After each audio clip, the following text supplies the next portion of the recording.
What is up, guys? Welcome to my YouTube channel. My name is Brian, and as you can tell from today's title, today I'll be talking about my 30-day social media detox. What are some of the things that I learned, some challenges I faced, and why I even chose to do a 30-day social media detox?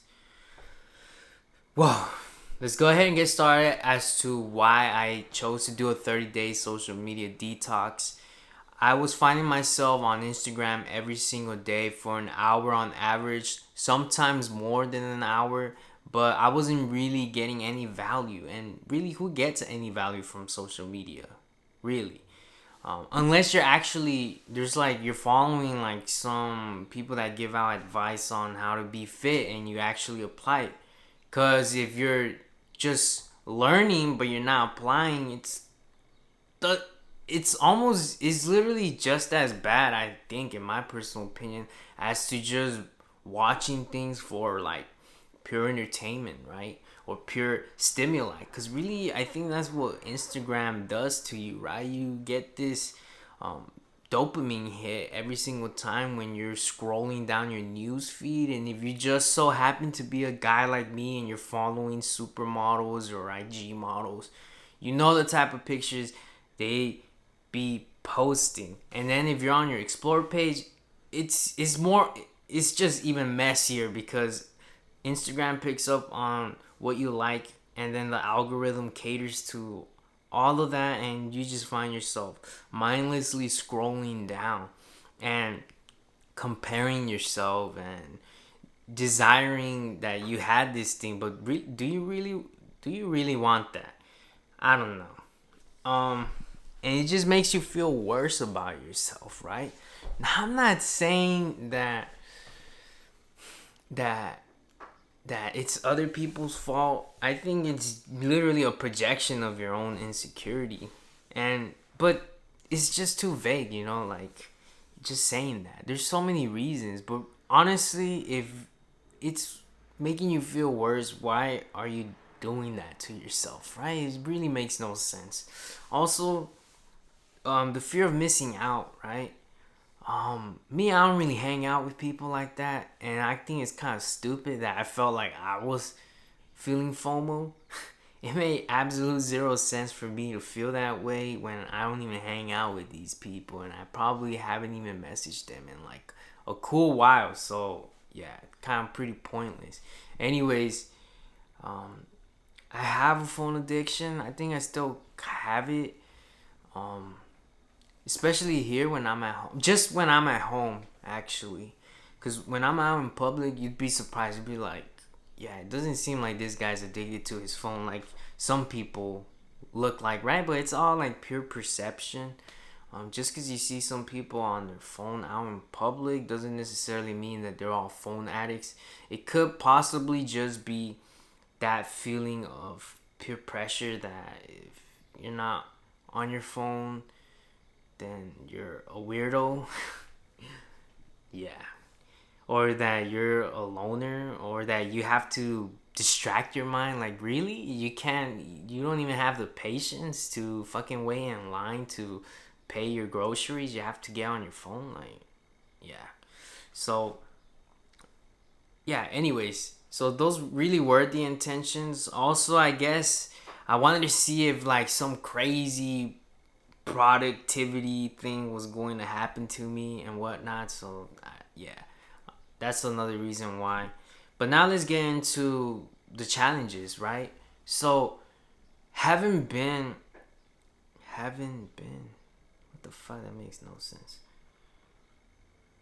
Being on Instagram and not being off it since the day I created an Instagram account, which was well over 5 years ago, was weird, right? I mean, every single day you're on it. You've trained yourself to be on it. The weird thing that I noticed was my own fingers looking for Instagram subconsciously. Uh, That's insane. So it was challenging for like the first four. I said I'll give it like the first 4 days, but after that, I just felt like this peace, of like, yeah, like I feel good. As a matter of fact, it kind of felt like it feels like a thing to brag about. Like, yeah, I could live without this thing. I don't need this thing in my life. And the truth is, you don't.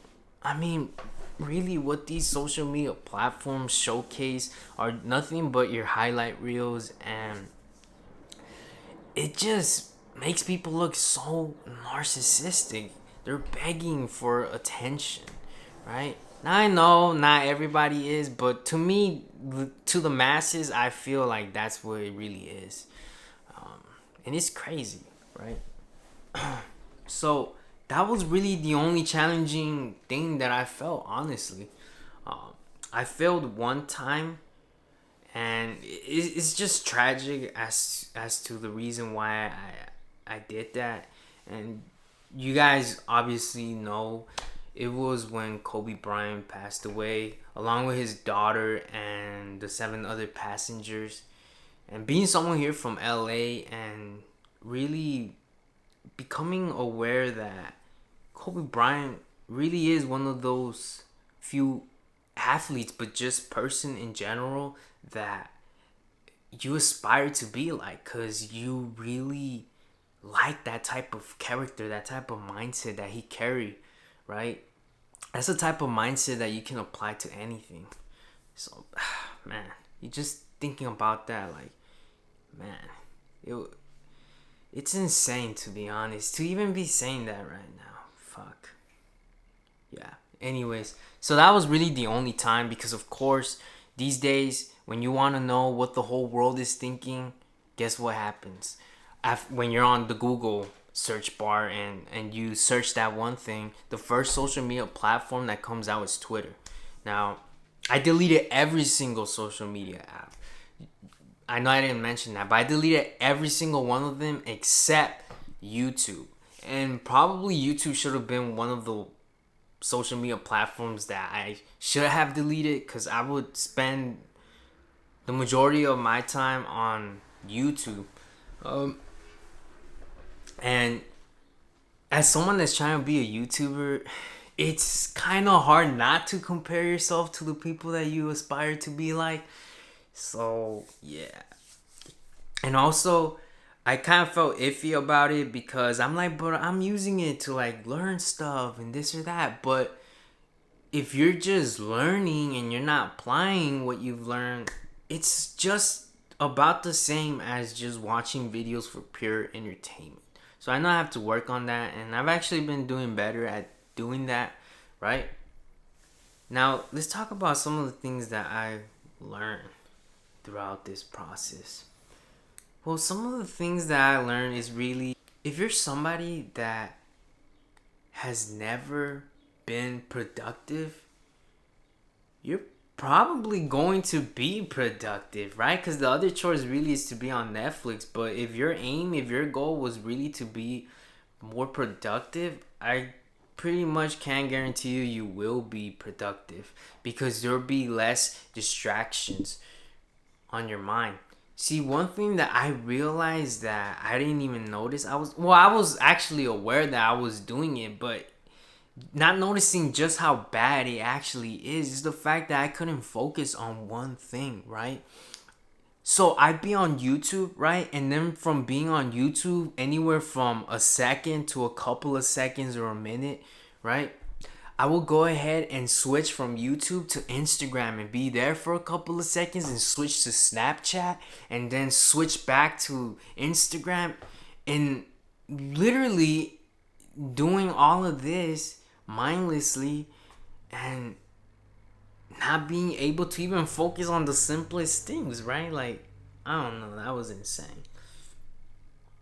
Also, if you tend to compare yourself, dude, promise you will not be comparing yourself. As a matter of fact, you'll forget those people even exist on social media, and you realize just how unimportant this app really is. Like, it's not life changing unless you use it for like a business or something. You choose to become an influencer. That's really, in my own opinion, I think really that's the only way that it's beneficial. And also connecting with people, right? People that maybe you haven't seen in a long time. But at the end of the day, I feel personally it's just not enough messaging people and that's it, you know.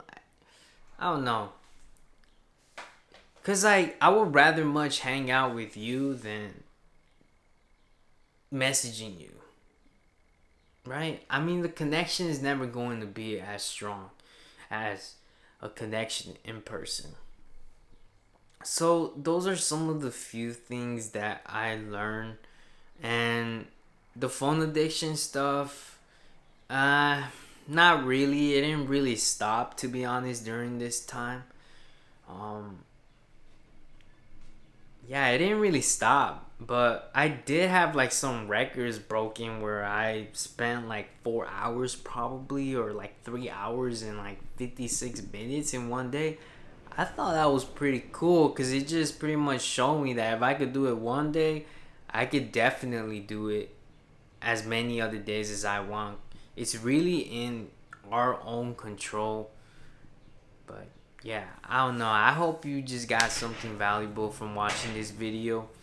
If you have never done a social media detox, I can only recommend you to go ahead and do it because I'm pretty sure you're going to see some benefits from it.